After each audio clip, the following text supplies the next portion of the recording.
I'm Tracy. Standing in the dimly lit mechanical room on the 34th floor, my heart was pounding in my chest. The timer on the strange device showed only 18 minutes and 42 seconds, counting down steadily. I knew that behind those doors, innocent people were unknowingly in grave danger. As I stared at the device, memories of the past few days came rushing back. I've been the facilities director for downtown properties for over 15 years. I grew up in a small town, where my parents were hard-working factory workers. They taught me the value of hard work and integrity. They were strict but fair, always insisting that I do the right thing, even when it was difficult. One morning, I woke up at 4:30. The night maintenance team had fallen ill after a birthday party, and important international guests were arriving at 9 o'clock. 6 buildings weren't going to clean themselves. As I walked across the near-empty parking structure, the early spring air was cold, seeping through my jacket. I headed to the 32nd floor supply closet. The smell of lemon cleaner and fresh paint filled the air. I've always loved the feeling of a truly clean building. I had 70 people reporting to me, but sometimes I just had to do things myself. I changed into my work clothes, comfortable pants and a simple blue shirt, and locked my normal clothes and ID badge in the locker. Some executives didn't like seeing me in anything but business attire, but you can't mop properly in dress pants. The conference room on the 34th floor needed extra attention. The floor-to-ceiling windows on the east wall were smudged, and the morning sun highlighted every fingerprint. As I was working, Mike from maintenance called on the radio. "Tracy, you up there?" "Yes, just finishing the obsidian room," I replied. He said we could have called the backup crew, but I didn't want to waste money. Plus, it kept me connected to what was really going on in the buildings. My job had become more and more isolated, with meetings about budgets, vendors, and corporate politics filling my schedule. But I missed the simplicity of making something dirty clean. Some of my best ideas came to me while mopping. By 8:30, the place was spotless. I was about to change before the guests arrived when I heard voices. The door opened, and in walked 8 people. 5 were from our advanced technologies division, wearing expensive suits, and 3 were overseas clients looking a bit jet-lagged in even nicer clothes. They'd arrived early. Ethan, the division head, nodded at me without really seeing me. That look that treats maintenance staff like objects. "We can set up in here," he told the guests. "Our presentation will blow you away." Just then, a young guy named Ryan bumped into my cart. Water splashed on my shoes and pants. "Watch where you're going," he snapped, then smirked at his colleagues. "Mop the conference room, cleaning lady." Laughter filled the room.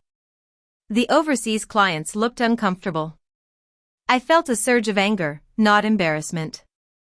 Ethan, who I'd worked with for 7 years and had called me about temperature issues in this room 2 weeks ago, just gave an awkward half-smile and gestured for everyone to sit. I could have spoken up, introduced myself, but I knew it was pointless. So, I quietly mopped up the water and listened. Ethan was saying they'd upgraded the floor, removing door closers, the break room railing, and disabling emergency alarms. Every single modification was a safety violation, and none had been approved. Ryan kept interrupting, saying they'd knocked down a load-bearing storage room wall to make a bigger game area. After they took a coffee break, I slipped out, changed clothes, and started making calls. By noon, I confirmed 12 lease violations, including 3 major safety hazards. The building inspector, Carlos, was very concerned about the removed fire equipment. "You can't just take out door closers, Tracy. They're fire-rated and need to close automatically," he said. I asked if he could come by that day. He was hesitant at first, but I reminded him of when I helped his son find a temporary office after a flood last year. He agreed to be there at 2 o'clock. I spent the next hour gathering building plans and lease agreements. Every change they'd bragged about was explicitly forbidden. The lease required written approval for any structural change, which they'd never obtained. At 1:15, I changed back into my normal clothes, charcoal pants, a cream blouse, and sensible shoes, and put my ID badge around my neck. I'm Tracy, the facilities director, not a cleaning lady. I manage 850,000 square feet of premium commercial space, and I know these buildings better than anyone. At 2 o'clock, I met Carlos and 2 building safety officers in the lobby. As we headed to the 34th floor in the elevator, I could hear Ryan's voice saying their division would lead company growth. I opened the door and calmly said, "Excuse me, this entire floor needs to be evacuated immediately due to fire code violations, unauthorized structural modifications, and removal of emergency equipment. This space will be closed until all issues are resolved and re-inspected." Ryan looked confused. "Who are you two?" I smiled. "I'm the facilities director, the person you called a cleaning lady this morning. I'm basically your landlord." The room went quiet. One of the overseas clients, a sophisticated woman named Olivia, suggested we continue another time. I invited her and her colleagues for coffee downstairs to explain what was going on. Ryan tried to stop me from taking the clients, but I ignored him, saying I was just offering them the courtesy he'd failed to show me. Ethan grabbed my arm and accused me of enjoying making them look bad. I removed his hand and said I was just doing my job to ensure everyone's safety. The next morning, I got 3 urgent messages, one from our CEO, Stella, one from legal, and one from Olivia. I listened to Olivia's first. She said her team and she wanted to meet me again to discuss how our company handled safety and compliance. Then I listened to Stella's message. She said the Advanced Technologies division was furious and demanded my termination. I took my files to Stella's office. She was standing by the window. "Tell me why one of our top producing divisions is working from the break room on the 29th, she said without turning. I showed her the documentation, explaining they'd violated 12 safety regulations, 3 posing immediate danger. She asked if it had anything to do with being called a cleaning lady. I pointed out that Ethan had said nothing, and Ryan had never apologized. Stella believed me, but she warned me that the division generated 28% of our revenue and Ethan had powerful connections on the board. She asked me for documentation to prove my actions weren't personal. I spent the morning gathering evidence, photos, maintenance requests, building codes, and lease agreements. By lunchtime, I felt more confident. As I was going to the cafeteria, Oliva called again, asking if we could meet at 10 o'clock the next day. I agreed, curious about what she wanted. Just then, I noticed Ryan watching me nervously. He quickly walked away when I asked if there was a problem. That afternoon, I got an email from Stella saying to hold off on repairs. It made no sense because the violations needed immediate attention. I called Carlos, and he said someone named Victor from the legal team had told him to delay enforcement until an internal review. But I knew Victor didn't work in legal. I told Carlos not to change anything without written instructions. I searched the company directory and found that Victor worked in the Advanced Technologies division as a compliance officer. He'd only been with the company for 3 months. I went to see my old friend, Nancy, who had worked in accounting for 30 years. She processed every contract and remembered everything. She told me they'd hired Victor 3 months ago at a high cost, and his paperwork had listed previous experience at a company that had closed 2 years ago, but his name wasn't on the severance list. She also revealed that Olivia's group, from Global Ventures, was considering a major $50 million investment in our research division. It all started to make sense.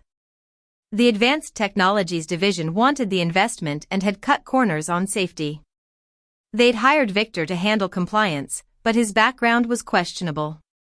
Then, I got a call from Detective Diaz from the city fraud investigation. He said they'd been tracking someone like Victor in connection with corporate fraud cases. He infiltrated companies before major investments, created problems, and then charged high fees to solve them. That evening, I was home with my dog, Max. The doorbell rang, and to my surprise, it was Ryan, wet from the rain. He looked miserable. He said he'd overheard Victor and Ethan talking about accelerating a plan involving me. They'd mentioned insurance policies and verifiable negligence. He told me because his mom was a janitor, and she was ashamed of how he'd treated me. He was sorry and thought they were planning something dangerous. I thanked him and told him to stay away from whatever they were doing. After he left, I reported this to Detective Diaz and started researching the connection between Victor, Ethan, and insurance policies. By midnight, I found that the Advanced Technologies Division had increased their insurance coverage for workplace catastrophes to 5 times the previous level just 2 weeks after Victor joined. The next day, I went to the executive meeting room for my 10 o'clock meeting with Aliva. Ethan was there and said the meeting was cancelled. He claimed Aliva's team had decided to work only with their division and that their services were no longer needed. I tried to call Aliva and the security guy, but no one answered. Ethan said Victor had handled all the repairs overnight. I knew something was terribly wrong. Repairs that should have taken weeks couldn't be done in one night. I rushed to the security office. The security guard, Walter, told me he'd never approved the repairs, and his keycard was denied access to the 34th floor. The cameras on that floor had gone offline last night with an email seemingly from my office, but I never sent it. I suspected an insurance fraud scheme. The 34th floor was sealed off, and 10 people were on it: Ethan, Victor, Aliva and her team, and 4 others from the division. There was no way to contact them through internal phones, but the building announcement system was on a separate wiring. I used the announcement system to tell everyone on the 34th floor to evacuate immediately using the emergency stairs. Walter suggested using the emergency override key for the fire department. I took the key and headed to the 34th floor in the service elevator. As I was leaving, I saw Ryan on the security monitor heading up the stairs to help. Now, back in the mechanical room, I knew I had to act fast. I opened the main electrical panel and threw the manual override switch to cut the power. The countdown device stopped. I navigated through the dark, following the voices. I found Aliva and her team, and Warren was trying to convince them it was just a demonstration. I told Aliva to take her team downstairs immediately. Ethan came out and accused me of interfering with the presentation. I shouted that I'd disabled the timing device set to trigger in 18 minutes. Ryan then burst into the hallway, saying he'd found their plans to create a fire in the server room and blame it on faulty building maintenance. Just then, Detective Diaz and 2 officers arrived. Victor tried to say Ethan knew nothing, but Ryan countered that he'd heard them planning it. 2 days later, Stella called me to her office. She said Ethan had been terminated, and the Advanced Technologies Division would be restructured. Victor was facing multiple charges of fraud, reckless endangerment, and tampering with safety equipment. Global Ventures was still interested in investing, but they wanted me to lead the initiative on corporate safety and ethics. I was offered a substantial raise and expanded authority.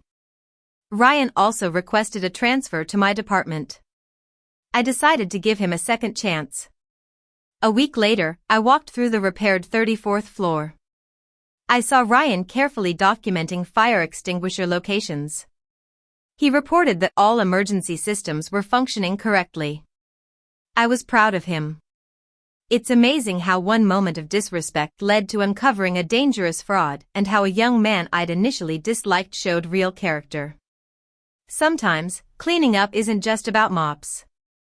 It's about seeing the hidden systems and how everything is connected.